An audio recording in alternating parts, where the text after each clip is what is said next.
Okay,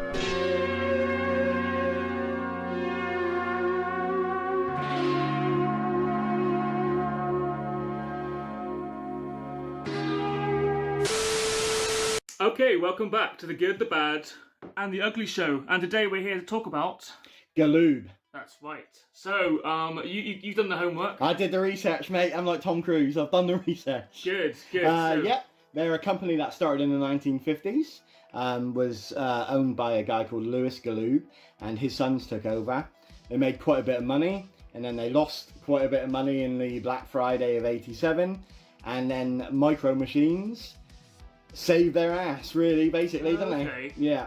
Like, I think in 1989, Micro Machines were bringing in like 50% of their revenue. Yeah. So Micro Machines were just this thing in the 90s, in the late 80s, and the early 90s, and it just exploded, didn't it? It was, and there were really even computer games as well. Yeah, they had a lawsuit with the Nintendo over the Game Genie, and they licensed that, and Nintendo didn't like it. So okay, because the games are good. You had a bathtub with a little boat in it. The car driving across the tablecloths and stuff. From what I remember.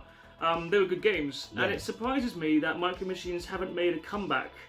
They will, mate, they will. It all comes around again, doesn't it, you know? Because Lego, obviously really big, especially digitally now. Well, yeah, Lego, like, their saving grace was that they actually licensed films. They were on their backside, and then all of a sudden they got the Star Wars license and the Harry Potter license and all of that, and they just...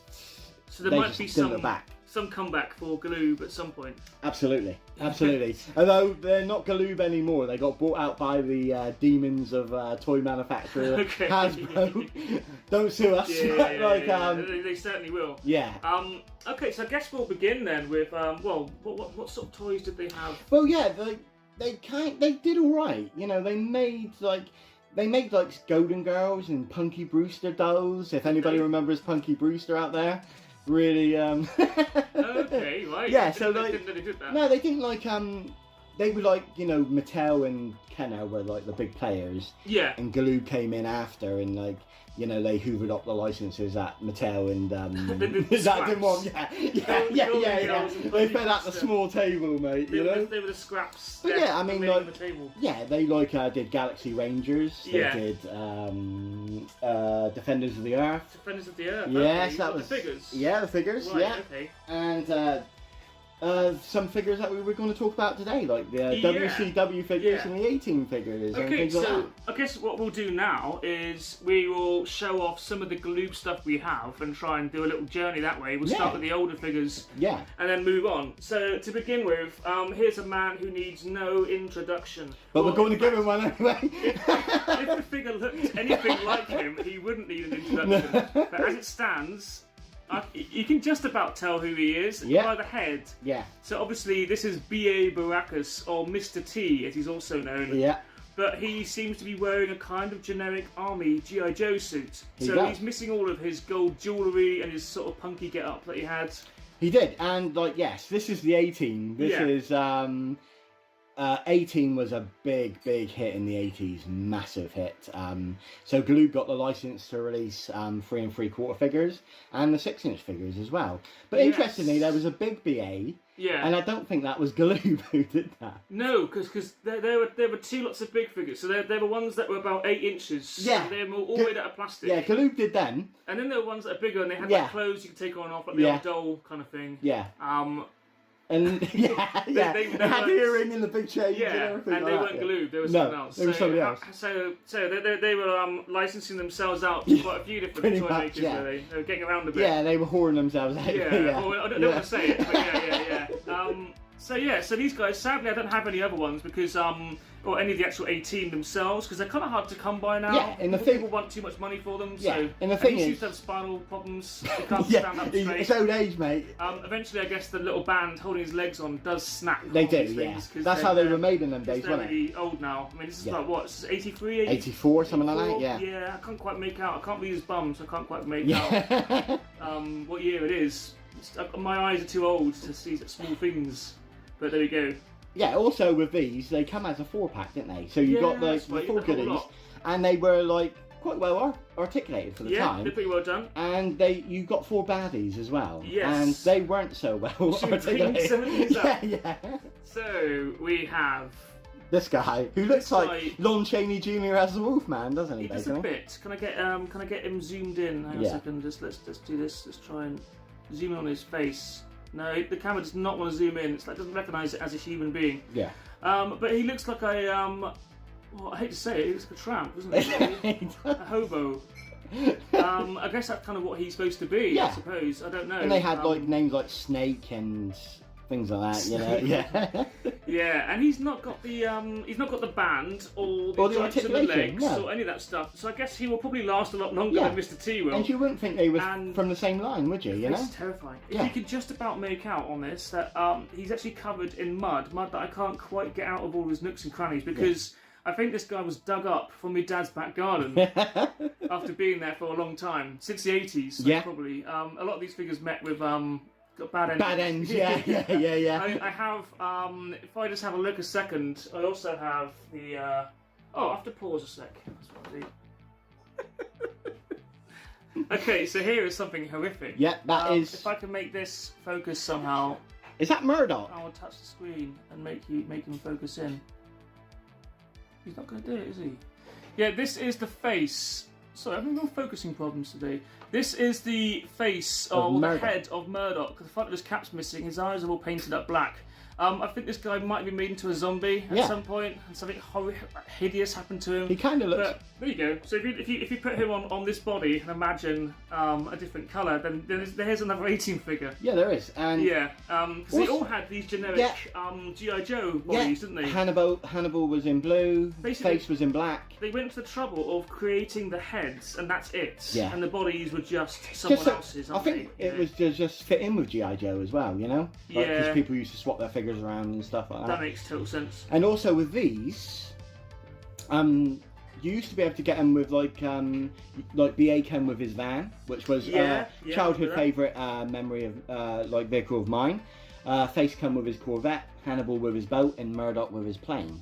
Yeah. And the 6-inch ones, like I think like the face, because there was a different actor who played Face in the pilot. That's right, and the figure actually looked more like the pilot Face than he did Dirk Benedict. Yeah.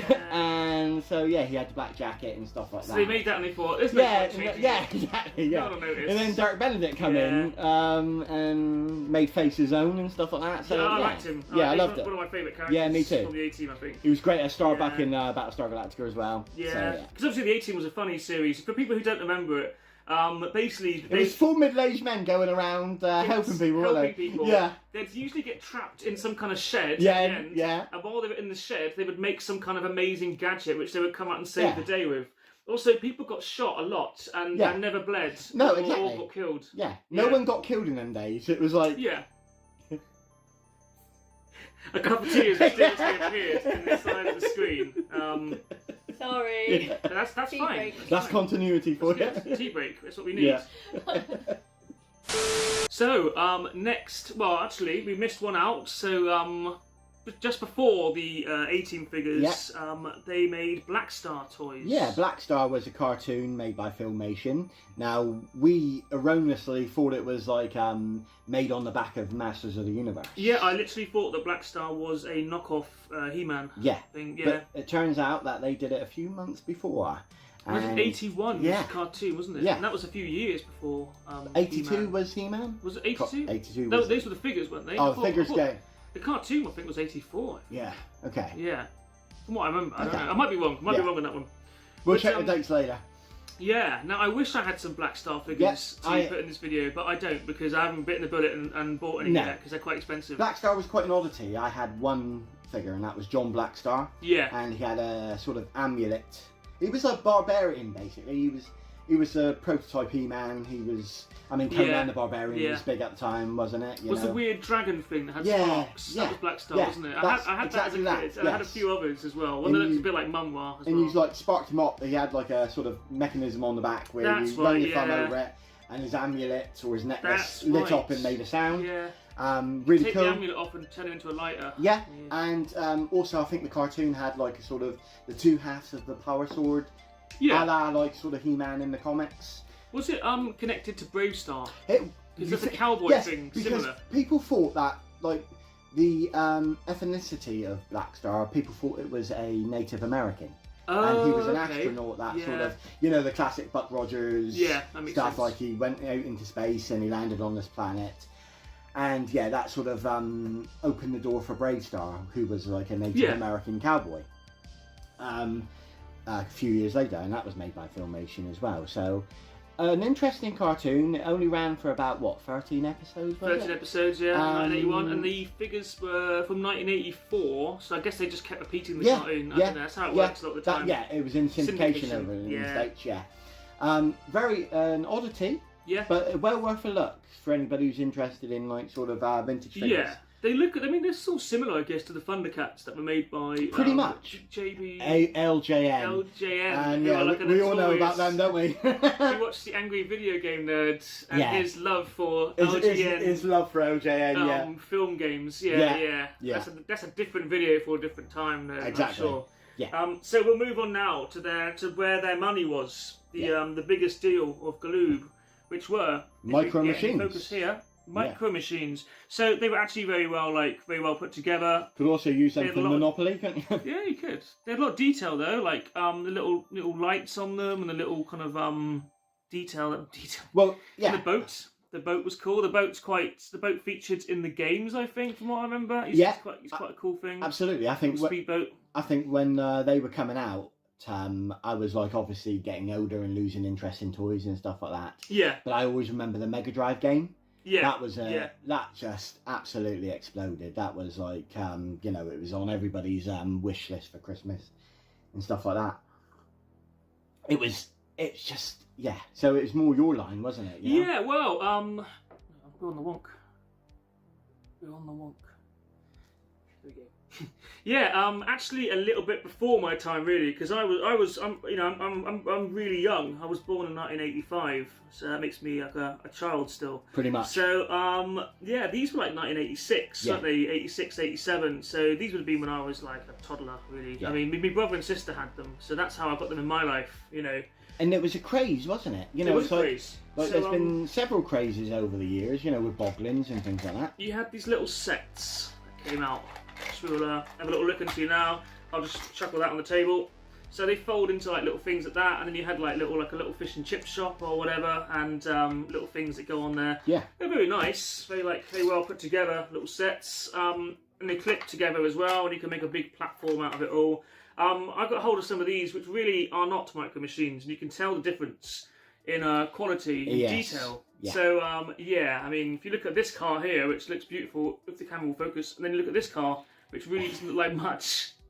But I bought it looks like what you get from a Kinder Surprise egg, doesn't it? It does. I bought these, and they said genuine Micro Machines. The place I bought them from. So you believe that, They're not, but they were really cheap, and I give these to my daughter to play with the Micro Machine City with, so, she can have more fun with that. I think the planes might be genuine, but I really... Yeah, that's a Blackbird, isn't it? Yeah, I really don't know.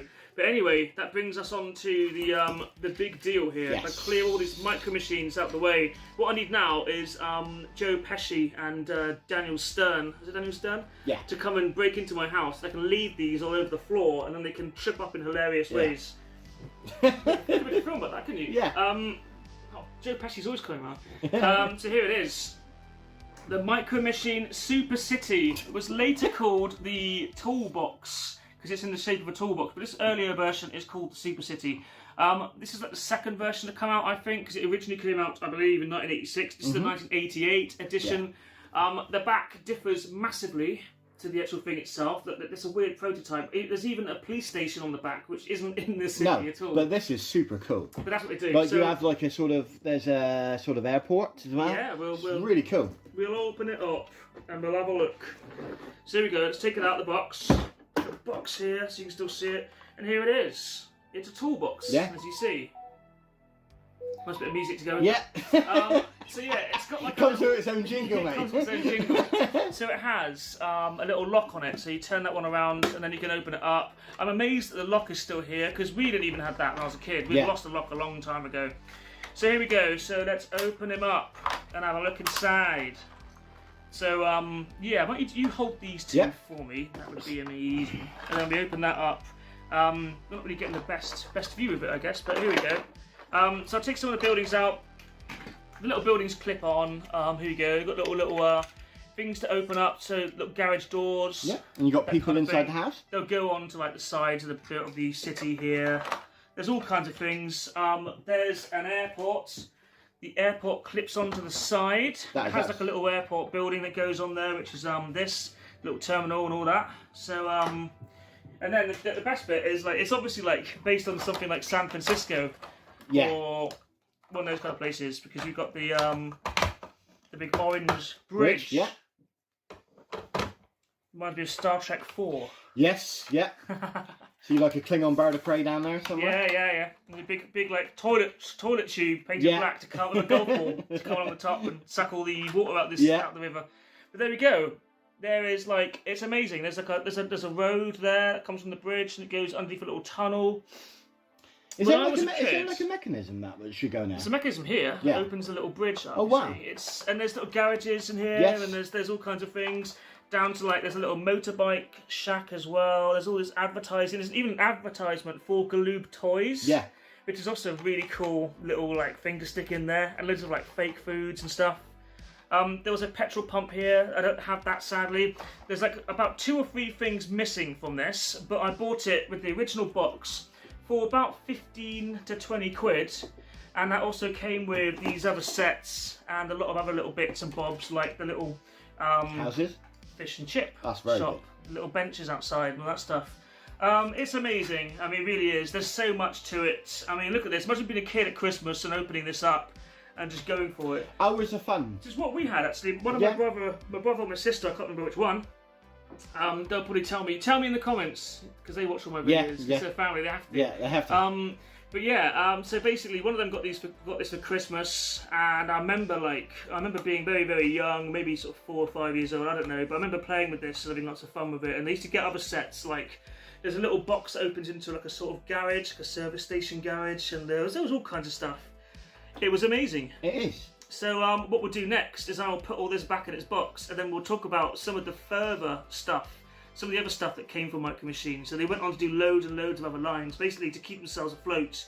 Yeah. They took on loads of major like movie franchise stuff and did that. But we'll do a quick jump cut because it's just getting crazy. We're just noticing that as well as Galoob, it says Rainbow Toys as well, which must be else. Yeah, right? Some sort of distributor. Maybe that's the British. Yeah, maybe. Maybe this is the like Star British Wars. Version. Yeah, like Star Wars did Powder Toy. It also says down here, made in China for Louis Galoob Toys, INC, South San Francisco. So it is supposed to be San Francisco with the Golden Bridge, which makes a hell of a lot of sense when you think about it.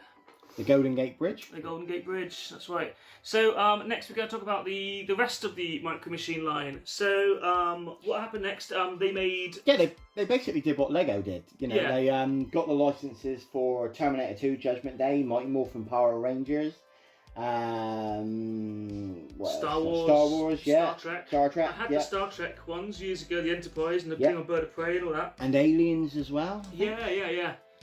Apart from, I wasn't too big on the little figures they did, the tiny little figures. No, they were, But the ships were all good. The Star Trek ships were amazing. They looked really good. They were all made out of a sort of rubbery kind of plastic. So you could battle them up. You could take bits off them. Yeah, they took a good beating, didn't they? Make them look like they're being like exploded or something. But I think they made the actual alien, didn't they? Yeah, I'd like to get hold of that. Yeah. That's kind of cool. And the drop ship and stuff like that. So yeah, good stuff. So they went on. When did Micro Machines end? Then it must have gone right up until the early 2000s. Yeah, I think so. I think when I first heard of them, it was like during like the sort of Mega Drive era, when like the early 90s, when like the computer game came out, and like everybody and their uncle had, some sort of Micro Machines. Yeah. But I'm guessing they sort of like every other fan, it just phases out, doesn't it? Over time. Which I would think is I would have thought. I mean, I love the design, like. You have like Hot Wheels and stuff like that that's still big as ever. Yeah. I would have thought this would never fade away. I thought Micro Machines would be a thing that would stick around For me, it seems like it's an obvious toy line to still be big. But I also think because, like, you know, like the 3 3/4 inch figures were designed so kids could put in their pocket, take them to their friends and stuff like that. Yeah, yeah. You know, same with micro machines. You know, just stick them in your pocket, take them around your mate's house, and play in the dirt and stuff like that. I even had, I'll try and find a picture to put on the screen, but I even had one that was a normal size, like a Matchbox car, but a plastic one. You open it up and there's a micro machine inside. Really? Then you open that up and there's a tiny car in the middle. Okay. So like a Russian doll. So like a Russian doll, yeah. They did that as well. So that was a weird thing as well. There were lots of other ones. I'll try and find different. Did they ever do superheroes? I'm not sure about that. I would imagine. We'll Google that. Yeah. Then the superhero car stuff is kind of silly, isn't it? Yeah. Like the little toys you could get a Spider-Man in his car. In his car, yeah. Superman in his car. Which they never had at any point. It's like his convertible, mate. You know. Yeah. Spider-Man cruising on the road. Okay, so next we will move on to Star Trek, I guess. That's a big deal for Galoob. Yep, that was. Right, so in 1988, yes, they got the license to make Star Trek The Next Generation figures. They did.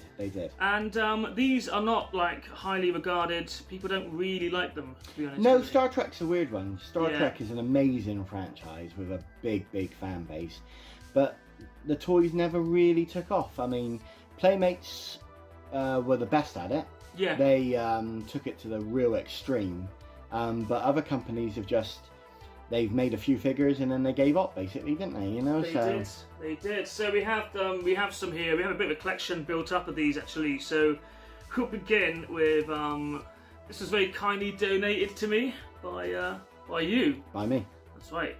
So here is Captain Picard. Yep. So not sure where he's coming out, but he holds his phaser out. They had like built-in phasers in their hands, which you can't take on and off. But they had like, is it a tripod things you can? Tricorder, yeah, like you put around the Yep. Sort of legs bend. Show that. Yep. The action, and also these obviously they're the early ones. They have the little red line, the uniform, and all that. These, so, these three loose ones were my childhood figures. Yeah, we have Geordie LaForge. Yep. And you can't take his visor off. No, before he became chief engineer.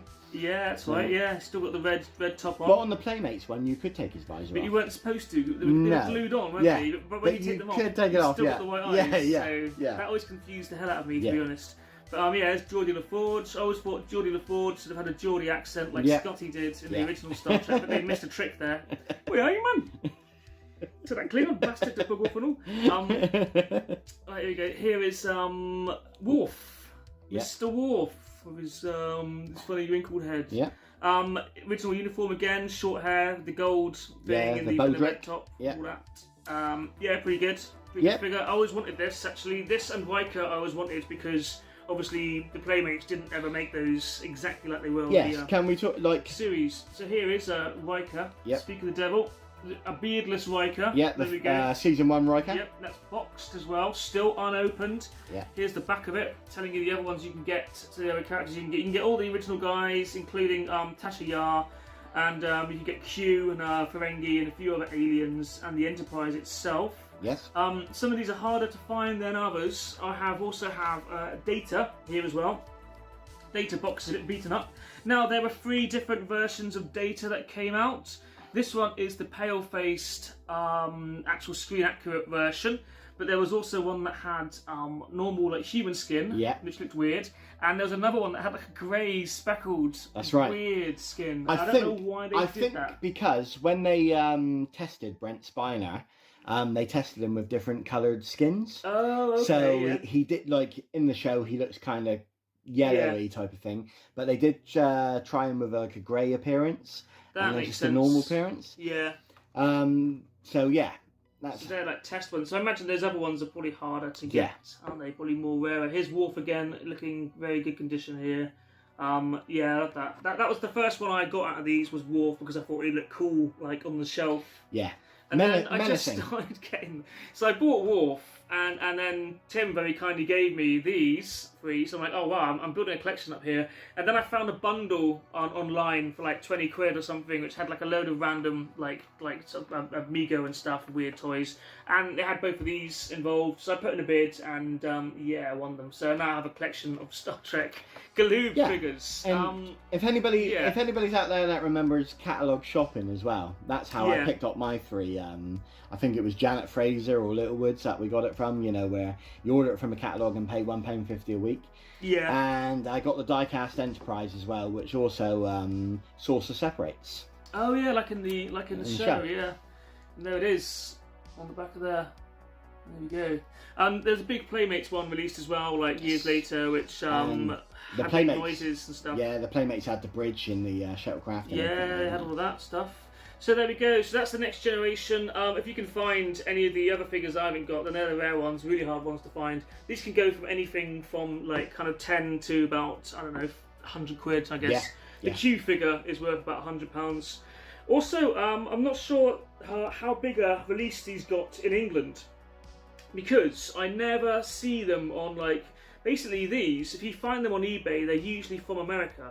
And that makes them really expensive because you have all the tax you got to pay. I don't see a lot of these in England, in like vintage toy shops or that kind of thing. It's just not like. They were rare. It wasn't really that popular, was it? The Next Generation when it started out. No, the Next Generation took a few good years to sort of build in popularity. Like, by 93, 94, it was big, and that's when Playmates got hold of it. So they must have had a look at these figures and thought, I'm not having that. Yeah. We need some better ones. Yeah. Yeah, because as I say, I like them personally, but they're not quite in the same quality. And also, people have gone. Apparently, people had grown tired of the tiny little figures by this point, and the bigger ones were coming out. So you had Terminator, which were like a couple of inches bigger than these. That's right. Yeah. That's right. Yeah. So kids wanted those. So the Playmates ones really fit in well with the new sort of demographic. So these figures were out. They're out. The Playmates are in. But I used to see these in an Exeter shop called I can't remember what it's called. An Exeter shop called Destiny One. He was a rival to my dad's shop because my dad had a shop called the Inner Sanctum, and then the other toy dealer down the road was Destiny One. So there was always a bit of like ooh and ah in there. But yeah, he had these on his wall. I remember looking at them thinking, I want those. Yeah. They would go really well with your Star Wars figures. Yeah. Got to fit in with that. So was it like that Anchorman scene when they all got together for a convention? No, toy dealers are vicious. Yeah. They're vicious, and they battle when they meet. They battle out for the toys. I mean, it's not even actually almost true. This. So next we'll move these aside because just before they lost the license to the big Star Trek figures, they brought out these abominations. I say abomination. These wonderful toys. Cybok from the Star Trek 5, The Final Frontier. This is Spock's brother. Oh, spoilers. Spoilers. So it says limited edition Star Trek 5, 1989. There's a reason why it was a limited edition. It says Cybok, mysterious rebel leader of Nimbus 3. So they're not giving the game away here. On the back you've got the Next Generation figures again, or different ones you can get, but only pictures of the people, not the figures. That tells you something, doesn't it? And the figures themselves, actually the figures from the film on the back, so have a look. You can also get like Bones, and you can get the Klingon as well, and Kirk, and Mr. Spock. Spock, and all the ones that you want. Probably the ones you want, not Spock's brother. But I figured... Is that what you asked for Christmas? The film was so ridiculous that I figured like the only one worth getting is the ridiculous Cybok character, who is Spock's brother, who's never mentioned again in any Star Trek ever. He comes with a stand as well, a nice stand that says Star Trek 5. And a nice little diorama of Paradise. Paradise City, that's right, where the girls are green and the grass is pretty. Exactly. That's where they went to, and that's where all the trouble started. And you have this amazing backdrop of Paradise City where someone's written lost, graffitied lost over it. Yeah. Which you would, wouldn't you? That's the irony of Paradise City. It's an amazing irony, and it's a backdrop you can put in behind this. But because there's wires attaching him to the stand, I'm not going to destroy it because I mean, you never know when you're going to find another one of these, do you? Isn't he wonderful? Look at his boots. So so they made a load of these. So here we go. Again with the whole ridiculousness of the Star Trek films. Motion picture, they made loads of toys because they thought it would do really well, so they made figures, and it flopped, so they didn't make any for the Wrath of Khan, then that did really well. So they made some for Search for Spock, then that did flopped. poorly, So every bad Star Trek movie has figures. Yes. All the good ones don't. Yeah. And that's how it works. Yeah. And so Star Trek 5, I don't know if you've seen it, but I mean, it's a thing to behold. That's why they get paid the big bucks, mate, innit? You know? That's why they get paid the big bucks. So they made these, and these are the last time, I think this is the last time they ever made Star Trek figures just for like, no, I'm getting that wrong, aren't I? Yeah, I think these were the last toys. I think after this, and after the Playmates stuff, I think it became like a sort of, no, I don't know. I know Playmates had the rights to the movies as well, the next gen movies. Yeah, they basically had the rights to everything. But these were toys for collectors. These aren't. Well, guess what I'm trying to say is these aren't toys to just play with for kids. This is like a dog toy. It's kind of like it doesn't do anything. No. It's just a solid lump of plastic. Yeah. Give it to Rex. Yeah. You see Spock's brother in your dog's mouth. Yeah. Like a quite funny thing to see anyway. But yeah, there's not a lot more to say about these. Really. I thought he looked a bit like Non from Superman 2. He does. You know, he does. They've been very kind to him. Yeah. He's not as grey as he is in the film. And also he looks a bit like John Rhys Davies as well. He does a bit. Yeah. So what next? Next is WCW wrestling figures. That's right. This is a good story for us, isn't it? Like when we were talking at work once about the wrestling. Yeah. And I mentioned that I liked my WWE back in the day, and you goes, "Oh, you a snob then?" Yeah, pretty much. Yeah. Only in the sense of like, so WWF was on like Sky Television, and WCW was on Channel 4. And that was spot on. So you you could watch WCW, but you couldn't watch WWF unless you had like, unless you had some more money. You had enough money to have cable TV or satellite TV, which I didn't as a kid. We had 4 channels, and and that was it. Yeah. I did have videos. I did have Sky, and so I felt quite the dog's proverbials. The dog's proverbials. Yeah. So who should we start with? Let's go with this. So before we do this, let us state that what are they called again? The company. Galoob. No, the other company. Oh, LJN. LJN. Our favourite company. LJN did wrestling figures that were great big figures that didn't move very much. Yeah. Now, when was that? Was that late 80s? Yeah, or mid 80s? So. Yeah. Yeah. So they were the first ones. They were. They were. They did like Superstars or something like that. That's right. They had like Andre the Giant and Hulk Hogan and people. They didn't look very good, but they were kind of big lumps of plastic, really. No articulation. You could just make them wrestle and stuff. And we could talk about fun wrestlers as well. Fun wrestlers as well, yeah. That's where like it was Hulk Hogan and Junkyard Dog, where were they 80s as well? They were, and they had like a hole in the back. Oh no, I remember those. And you shoved your thumb up in it, and you played fun wrestling. I do remember those. Yeah. So Galoob decided to get on the wrestling wagon with WCW in 1990. And created these. Now, the camera likes him a bit more. The camera always did like Sting, didn't it? Yeah, it did. So here we go. So he looks good, actually. Yeah, this is Surfer Sting, isn't it? It's quite a well-made figure, really. Yeah. The muscles look good, the face and all that stuff. It's all good proportion. Yeah. Detail's quite good as well. Only problem is, no articulation. No moving. But I guess the idea with that is he can grab his opponents and they can do things like headlock. So, there's a scene for you. Yeah. Right? And then, like, you can do things like, you can hold him. With his crotch in his face, He's doing that, So there you go. So you can make them wrestle, you can make them kind of wrestle, but you can't make them move. And some of them are like assless chaps as well. Yeah, pretty much. That happened, the paint comes away in the most ridiculous place. I mean, it's almost like they did it deliberately. So who is this guy then? I have no clue. tell us in the comments. Yeah, I was told this. Yeah. So it looks like Tito Santana, but it's not because. So Billy, if you're watching, let us know. Yeah. I think he did tell me, and a few other people told me before who they are, but I keep forgetting. Yeah. All I remember is this is Sting because I liked Sting when I was a kid because I had the video of Sting versus the Black Scorpion. Yeah. But he unmasks the Black Scorpion. Clash of the Titans, mate. Clash of the Titans. So we've got him. We've got this guy here. I mean, he's like one of those Lex. Sexy Lexi? Yeah. Lexi. No, that's Ric Flair, isn't it? This has to be Ric Flair. Yeah. It's a bit like Jimmy Savile. Don't go there. Talk about him Yeah. He does a bit, doesn't he? He does, yeah. He was kind of flamboyant, and they haven't made him very flamboyant in this figure. They just put him in his wrestling gear. He had a good bouffant hairdo as well, didn't he? Didn't he used to have he'd wear big fur? Yeah, the robes and stuff like that. Yeah. It's like someone else. I won't mention again. Yeah, exactly. But yeah, here he is. So we've got him as well. And one of these, okay. That's so Lex Luthor. That's I was going to say Lex Luthor. That's Lex Luthor from Superman. Yeah. Yeah. Lex Luger. That's definitely where he got his name from anyway, Yeah. isn't it? Yeah. Lex Luger, Lex Luger. So yeah, there still is a WCW, whereas WWF has now become WWE. Is that right? Yeah. Because they had a lawsuit with the World Wildlife Fund, wasn't it? And we'll mention that at one point Sting did come over to WWF. He became like, he looked like the Crow. That whole like sort of goth thing going on. Yeah. And Hulk Hogan dressed up in black and went to WCW. So they were interchanging. Yeah, exactly. Yeah. Politics and things that went down.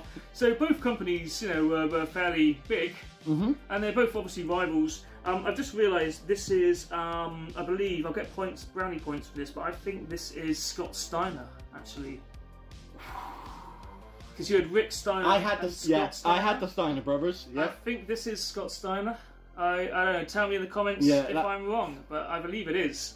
But let's do like a let's do a Royal Rumble. So we're gonna have him like locking heads with Sting, locking horns with Sting. Horns. This guy's gonna jump on and try and get them like that. Make sure it's not. And then we'll shove that on there, and there we go. Look. Yeah. Absolutely perfect. Who needs articulation exactly, when you can do things like this? Yeah, it's the imagination, mate, isn't it? You know? Amazing scene. Yeah. So we'll talk a little bit about the was it Playmates, wasn't it? Was it Hasbro? Hasbro did the WWF. Did the WWF ones. Hasbro. Yeah. And some of them were ridiculous because it had things where you push the head down. Yeah, they had action gimmicks basically. Lots of gimmicks, lots of fists that would fly back. Jake the Snake had his like power fist, doesn't he? So they're ridiculous in the opposite way. Too much articulation. It was very sexual. It was very sexual. It was very sexual. Yeah, it was. Yeah. I had the wrestling ring for this as well. I had a little bell you could hit with a hammer and stuff, and that was pretty cool. But I mean, I think these are great figures, really. Yeah. I mean, yeah. Yeah. What more can you say? Yeah. I guess that's Galoob wrestlers. They are what they are. Yeah. And there's nothing you can do about it. No. So next, where do we go from here? We'll move on to. You had a few honourable mentions. I did have a few honourable mentions. We mentioned it earlier with the Defenders of the Earth and Galaxy Rangers. Yeah. They weren't like Galaxy Rangers wasn't really popular. No. Not in the States. I don't remember what they looked like. They were basically space lawmen. Oh, okay. And I don't think they were even released in the States. I think like they were bigger over here. Yeah. But they released like a few of the lead characters, and then that was it. And then they faded. And then Defenders of the Earth was a Defenders of the Earth was a cartoon with Flash Gordon. Yeah, I remember that very well. I remember the cartoon very well. Yeah. I don't remember the figures. No, the figures were okay. Yeah. Flash Gordon had a massive, great spaceship that turned into like a sword. Oh, okay. So, yeah, it's pretty cool. Sounds pretty good. So Splicey here for pictures. Here. Yeah, definitely will do. So next we'll move on. Oh, that did. Well, we'll just go now. We'll just make them fight for a bit. Come on, That's the noise they make. Well, I've almost heard a swear word then. You never know. You never know what you're going to hear, do you? But it's not made for kids. It's made for 40-year-old kids. Exactly. That's right, and we're allowed to swear and stuff. It's all good. So next we'll move on to what's something I forgot about. And all I have is this remaining. Look, he looks like Jeremy Beadle, doesn't he? Yeah. Remember him? I do. About? So this was a mask that went on to a great big like fat fish man, and he was part of the Biker Mice from Mars series. He was. So he was the baddie, I believe. I never watched the cartoon. No, me neither. But mates of mine had the figures, and the figures were quite cool. Actually. They were, yeah. They had bikes. They were like part cyborg. They had like things that go into their legs and stuff, and like a bit like the Data Playmates figure. Flaps that open. I think like when the Turtles they exploded, didn't they? Yeah. And there was Surf Sharks as well. And Street Sharks. Yeah, Street Sharks, that's it. And there were other ones, weren't there? There were loads. Yes. So they were coming out with all sorts of animals and things like that. I suppose so. Biker Mice is the next obvious. Yeah, that's what you think. You know, you think of like Teenage Turtles, and you go Biker Mice from Mars. Yeah. Biker Mice from Mars. So I put some pictures up of them now because they were good. They were good figures, really. The little antennae used to go retract into their heads when you put their helmets on and stuff. I remember that. But I like this guy. I wish I still had the rest of him, but I just had the mask, and that's it. That's all that's left of my Biker Mice and Mars figures. Yeah. So if anyone watching this video wants to send me a whole bunch of Biker Mice figures for free, I won't object. PO box. Do that. PO box. I'll make a PO box. Perfect. Problem solved. So yeah, that kind of brings us to the end of our Galoob video then. Really, what happened? What happened in the end? Galoob, as many companies, I'm guessing like in our series, we're going to start talking about Toy Biz somewhere along the line. And Hasbro bought them out, kind of like a Disney sort of big conglomerate where like Hasbro just bought everything, you know, and they are no more. That makes sense. So there we go. Not even Micro Machines could save Galoob from their fate. No. So there we go. You've been watching The Good, the Bad and the Ugly show, reviewing the Galoob toy line. Now join us again at some other point where we will do even more toys. I mean, we have loads more to go through. We've got like Hasbro, Mattel, and Toy Biz is quite. Toy Biz. Toy Biz will be an interesting one. That will be a fun one to do. Because that's the one close to my heart, isn't it? Yeah, the Batman stuff. Yes. I've been getting some of that recently. What else do we have? All kinds of things. We'll figure something out. But okay, thanks for watching this. If you've made it this far, then well done. You're brave. Yeah. Bigger men than we are. Yep. So remember to tune into the radio show. That's on Phonic FM every Thursday. And like, subscribe, and 106.8. Thumbs up. Yeah, like, subscribe, and enjoy. We shall see you next time. Pip and farewell. Bye. Please like, share, and subscribe to The Good, the Bad, and the Ugly show. Because there's no room left in hell.